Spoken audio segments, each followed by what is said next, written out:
샬롬! 청년 여러분 반갑습니다. 김신우 목사입니다. 추석 연휴를 보내고 9월의 마지막 주일에 인사를 드립니다. 여러분, 추석 연휴는 잘 보내셨는가요? 그동안 만나지 못했던 가족들과 식사하며 좋은 시간 보내셨겠지요? 저 역시 이번 추석은 가족들이 모두 백신을 맞았기 때문에 함께 만나서 좋은 시간을 보냈습니다. 또 아이와 함께 무성마을 외나무 다리를 건너면서 강물에 비친 밝은 보름달도 보고 왔었는데요. 그렇게 며칠을 보내고 나니 마음의 여유도 생기고 몸도 휴식을 취할 수 있어서 참 감사했습니다. 이제 다시 일상으로 돌아와 열심히 달려가야겠지요. 청년 여러분, 아무리 어렵고 힘든 일이 있더라도 나 혼자라고 생각하지 말고 우리 주님이 항상 곁에 계심을 굳게 믿고 힘내시기 바랍니다. 또 기쁘고 좋은 일에는 하나님께 영광 돌리고 감사하며 남은 2021년 끝까지 잘 달려나갑시다. 이제 우리의 마음을 모아 9월의 마지막 주일 청년 예배를 하나님께 드리시겠습니다. 사도신경으로 우리의 신앙을 고백하겠습니다. 나는 전능하신 아버지 하나님 천지의 창조주를 믿습니다. 나는 그의 유일하신 아들 우리 주 예수 그리스도를 믿습니다. 그는 성령으로 잉태되어 동정녀 마리아에게서 나시고 본디오 빌라도에게 고난을 받아 십자가에 못 박혀 죽으시고 장사된 지 사흘 만에 죽은 자 가운데서 다시 살아나셨으며 하늘에 오르시어 전능하신 아버지 하나님 우편에 앉아 계시다가 거기로부터 살아있는 자와 죽은 자를 심판하러 오십니다. 나는 성령을 믿으며 거룩한 공교회와 성도의 교제와 죄를 용서받는 것과 몸의 부활과 영생을 믿습니다. 아멘.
함께 기도합시다.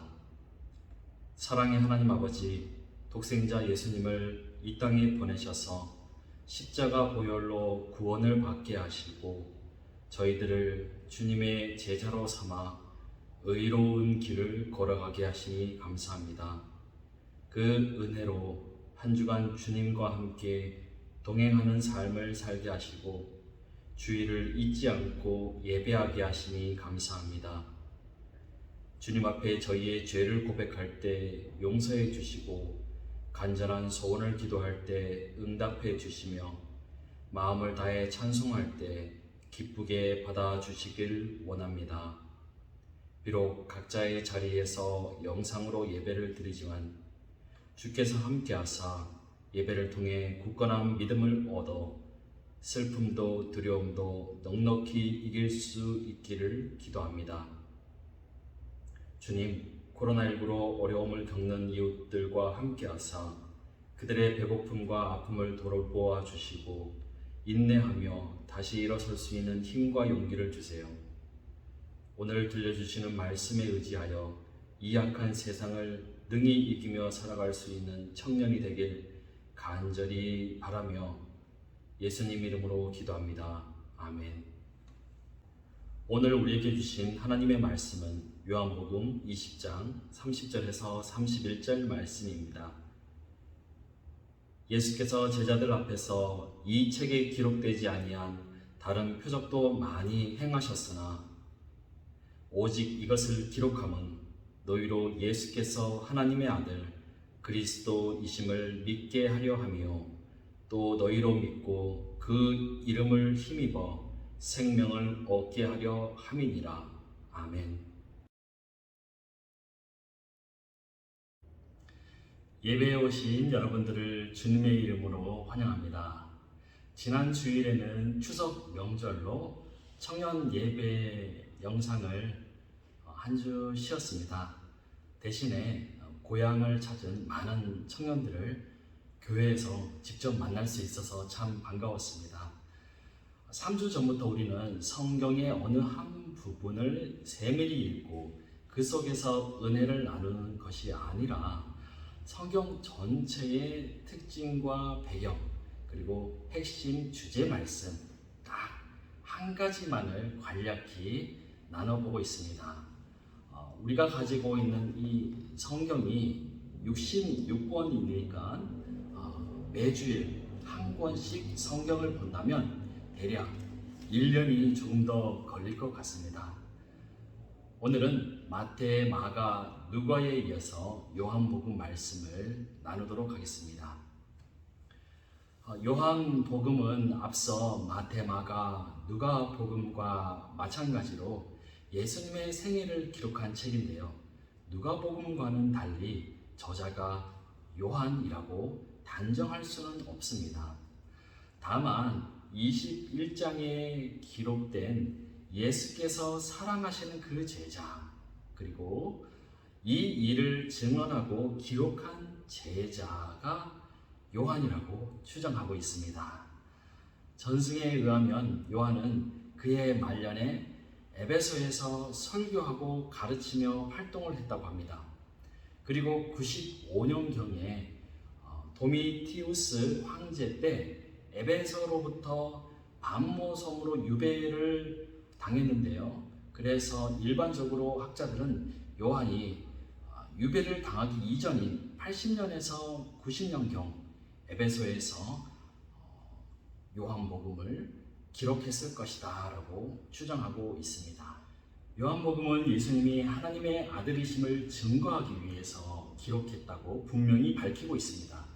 또 앞서 마태, 마가, 누가복음을 더 보충하기 위해서 기록했으며 당시 세력을 펼치던 영지주의자들을 비롯해서 각종 이단들의 헛된 논리를 무너뜨리려고 기록을 했습니다. 그래서 요한복음은 여러 가지 면에서 마태, 마가, 누가복음과는 다른 내용과 형식을 가지고 있습니다. 먼저 배경이 되는 장소와 지역이 조금 다릅니다. 마태, 마가, 누가는 예수님이 주로 갈릴리 지역에서 사역을 하셨다라고 기록하고 있지만 요한복음은 유대 지방에서의 사역이 강조되었습니다. 또 시간상으로는 앞서 새 복음서는 유월절을 한 번만 언급하였기 때문에 예수님이 마치 1년 정도만 사역을 하신 것 같은 인상을 주는 데 반해서 요한복음은 3번 혹은 4번까지도 언급을 하여서 사역 기간이 3년 이상이었음을 암시해 주고 있습니다. 다른 세 복음서는 예수님이 이야기를 들려주시거나 누구를 만나서 기적을 보이신 사건을 반복적으로 기록을 한 반면에 요한복음의 상당 부분은 설교 형식, 강론 형식으로 기록되어 있습니다. 그렇다고 해서 예수님의 기적 사건이 전혀 없는 것은 아니고요. 오히려 다른 복음서에는 없는 기적과 이야기들이 기록되어 있기도 합니다. 그중 한 가지는 가나의 혼인잔치 이야기입니다. 예수님이 가나라는 지역에 있었던 결혼식에 초대를 받고 가셨는데 마침 포도주가 다 떨어진 것입니다. 그때 어머니의 부탁을 받은 예수님이 물을 포도주로 바꾸어 주심으로 결혼식을 무사히 마칠 수 있었다는 이야기입니다. 물을 포도주로 바꾸셨다는 가나의 혼인잔치 이야기. 교회에 오래 다니신 청년들은 많이 들어보셨을 겁니다. 그렇다면 제가 문제를 하나 내겠습니다. 요한복음은 가나의 혼인잔치를 이야기하면서 그 시작을 이렇게 기록합니다. 사흘째 되는 날 갈릴리 가나에 혼례가 있어 예수의 어머니도 거기 계시고. 여기서 사흘째 되는 날의 의미는 무엇일까요? 언제로부터 사흘째 되는 날인지 굳이 이틀도 아니고 이 사흘째 되는 날에 결혼식에 가셨다고 기록되었을까요? 혼인잔치가 열린 지 사흘? 아닙니다. 1장에서 세례 요한에게 세례를 받으셨는데요. 그 세례 받은 날로부터 사흘? 아닙니다. 정답은 안식일로부터 사흘입니다. 유대교 안식일이 토요일이니까요. 그 후 사흘은 바로 화요일인 것입니다. 당시 유대인은 월요일, 화요일, 수요일과 같은 표현을 사용하지 않았으니까요. 그리고 이것은 사실 영어권에서 온 단어이고 개념입니다.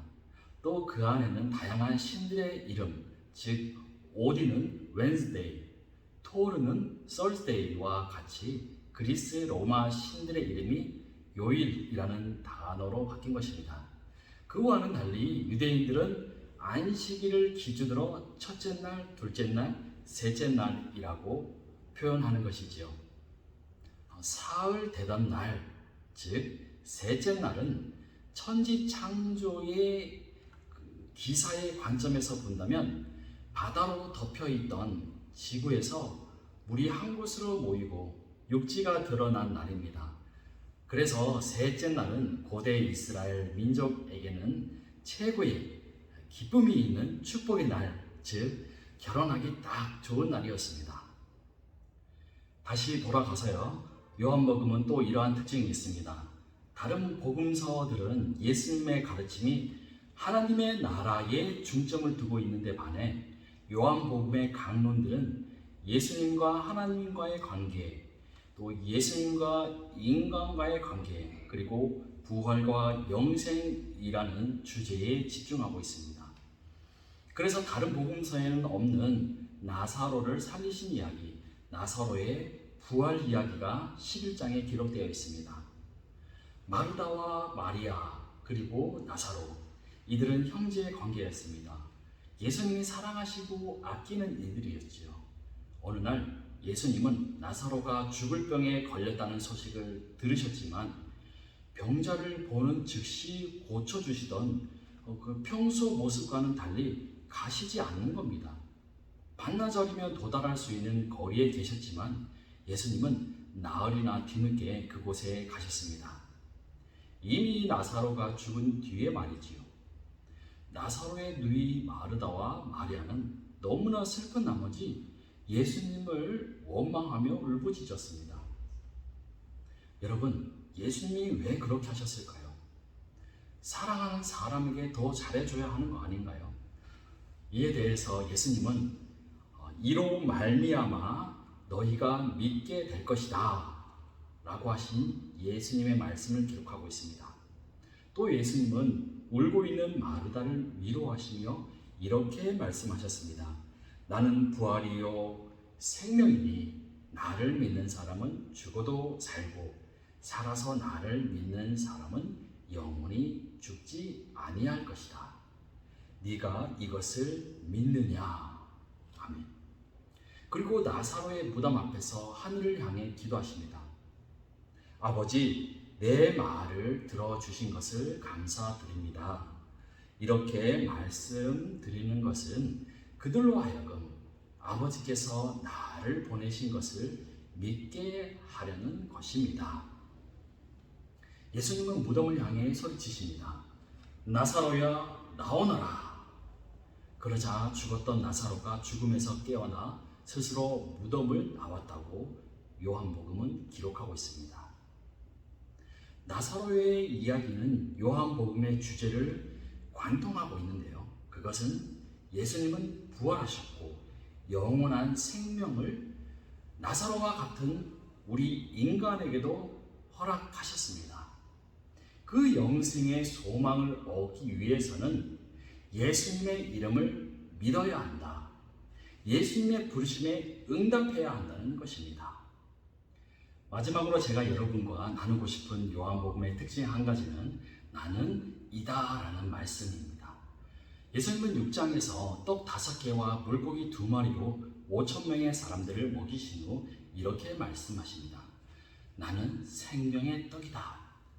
예수님이 자신을 생명의 떡과 같다라고 소개하신 것입니다. 또 나는 세상의 빛, 양의 문, 선한 목자, 부활이요 생명, 길이요 진리요 생명이다. 참 포도나무이다 라고 하셨습니다. 요한복음이 증언하고 있는 예수님은 이런 분이십니다. 배고픈 사람들을 먹이시는 분, 어두움을 밝히시는 빛과 같으신 분이십니다. 양들을 인도하시는 착한 목자와 같은 분이십니다. 여기서 잠깐 선한 목자에 대해서 재미있는 해석이 있는데요. 예수님 당시에 목자들은 법정의 증인으로 설 수 없을 정도로 천한 직업, 신분이 불확실한 사람이었고요. 남의 경작지에서 몰래 양들을 먹이는 강도쯤으로 인식되었다고 합니다. 그래서 목자에서 다른 직업으로 바뀌었다는 말은 그 사람이 개과천선했다라는 그런 의미, 은어적 표현으로까지 쓰였다고 해요. 이렇듯 목자에 대해서 이미지가 극도로 좋지 않았던 당시에 예수님은 자신을 목자로 선포하신 것인데요. 때문에 목자 앞에 선한이라는 말을 넣었다고 해석하는 학자들도 있습니다. 그렇지만 핵심은 이것이지요. 광야와 같은 척박한 환경에서도 끝까지 양 무리를 돌보는 목자, 맹수와 싸우면서까지 자신의 양들을 돌보고 잃은 양을 끝까지 찾아 헤매는 목자와 같으신 분이 우리 예수님이라는 말씀입니다. 다시 돌아가서 이렇듯 나는 이다라고 소개하는 모습은 구약성경 출애굽기에 모세에게 나타나셨던 여호와 하나님을 연상케 합니다. 하나님은 광야에서 양을 치던 모세에게 나는 스스로 있는 자이니라 라고 말씀하셨습니다. 이렇듯 요한복음은 구약의 하나님과 같이 예수님 또한 하나님과 같은 신성을 지니신 분, 곧 항상 하나님과 함께 계시며 예수님이 곧 하나님이심을 증언하고 있습니다. 요한복음은 다른 세 복음서와 마찬가지로 세례 요한에게 세례를 받으심으로 시작해서 예수님의 사역을 시작하시고 여러 표적과 말씀을 주셨으며 이후 고난을 받으시고 십자가에 죽으신 그리고 부활 사건을 요한복음 나름의 그 시간의 순서로 기록하였습니다. 특이한 것은 20장 마지막 30절과 31절에서 요한복음을 쓴 목적을 진술한 것입니다. 오늘 본문 말씀이기 때문에 설교 전에 성경 봉독을 했고 또 제가 서두에서 요한복음의 목적이라고 잠깐 언급하기도 했지만 우리 다 함께 새번역 성경으로 다시 한번 읽어보실까요? 예수께서는 제자들 앞에서 이 책에 기록하지 않은 다른 표징도 많이 행하셨다. 그런데 여기에 이것이나마 기록한 목적은 여러분으로 하여금 예수가 그리스도시요 하나님의 아들이심을 믿게 하고 또 그렇게 믿어서 그의 이름으로 생명을 얻게 하려는 것이다. 아멘. 이렇게 요한복음이 끝나는 듯 하지만 21장이 덧붙여집니다. 마치 영화가 끝나고 쿠키 영상이나 드라마 말미에 에필로그를 보여주는 것처럼 말이죠. 21장은 부활하신 예수님이 7 제자에게 다시 나타나신 이야기를 그리고 있습니다. 디베리아 호수, 즉 갈릴리 호숫가에서 고기를 잡고 있던 제자들을 예수님이 찾아오십니다.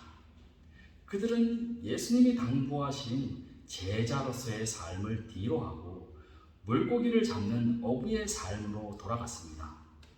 하지만 그날 밤에는 물고기를 한 마리도 잡지 못했습니다. 그때 예수님의 제자들에게 물으셨지요. 얘들아, 무엇을 좀 잡았느냐? 그물을 배 오른편에 던져라. 그리하면 잡을 것이다. 제자들이 말씀대로 그물을 던졌더니 고기가 너무 많아서 그물을 끌어올릴 수 없을 정도였습니다. 그때 누군가 외칩니다. 저분은 주님이시다. 그 말을 듣고서 베드로는 지체 없이 바다로 뛰어들어 예수님께로 나아갑니다. 그런 베드로에게 예수님이 물으셨죠. 요한의 아들 시몬아, 네가 이 사람들보다 나를 더 사랑하느냐? 오늘 요한복음은 우리에게 묻습니다. 너는 주를 더 사랑하는가? 어둡고 캄캄한 길을 걸어갈 때 주님이 나의 빛이 되어 주셨음을 기억하는가? 배고프고 절망적일 때 주님이 나의 생명의 양식이 되어 주셨음을 고백하는가? 하지만 직접 겪어보지 못한 사람들은 결코 말할 수 없습니다. 직접 경험하지 않고는 믿을 수 없습니다. 그날 가나의 혼인잔치에서 포도주를 마신 사람들은 믿을 수 없었겠지만 예수님 말씀에 순종해서 물을 떠서 나눠준 종들은 경험했습니다. 그날 들판에서 배불리 먹은 사람들은 자세히 알 수 없었겠지만 물고기 2마리를 나누어 준 제자들은 믿을 수 있습니다. 그날 예수님을 십자가에 못 박으라 외쳤던 이스라엘 사람들은 고백할 수 없었겠지만 예수님을 직접 못 박았던 로마 병정은 그분이 메시아임을 고백했습니다. 그렇다면 저와 여러분 역시 고백할 수 있습니다. 돌아보면 주께서 언제나 나와 함께 하셨고 내가 가난하고 배고플 때 먹이셨으며 절망 중에 쓰러졌던 저와 여러분을 일으켜 주셨기 때문입니다. 또한 내가 주를 직접 못 박았으나 주께서 나를 용서해 주시고 다시 살리셨기 때문입니다. 때문에 우리는 대답할 수 있습니다. 주님, 그렇습니다. 내가 주님을 사랑하는 줄 주께서 아십니다. 사랑하는 청년 여러분, 오늘 비록 요한복음을 짧게 나누었지만 말씀의 씨앗이 우리 가운데 던져지고 뿌리가 내려지기를 소망합니다. 그리하여 예수님이 하나님의 아들이심을 믿습니다. 그리고 그분이 나를 위해 죽으셨으며 그분의 죽음과 부활로 말미암아 우리에게도 영생의 소망이 있음을 선포하며 살아가시는 우리 영주중앙교회 청년 여러분들 다 되시기를 축원합니다.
함께 주기도문 하심으로 예배를 마치겠습니다.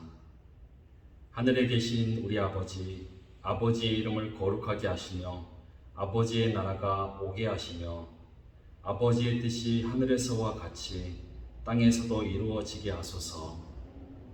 오늘 우리에게 일용할 양식을 주시고 우리가 우리에게 잘못한 사람을 용서하여 준 것 같이 우리 죄를 용서하여 주시고 우리를 시험에 빠지지 않게 하시고 악에서 구하소서. 나라와 권능과 영광이 영원히 아버지의 것입니다. 아멘.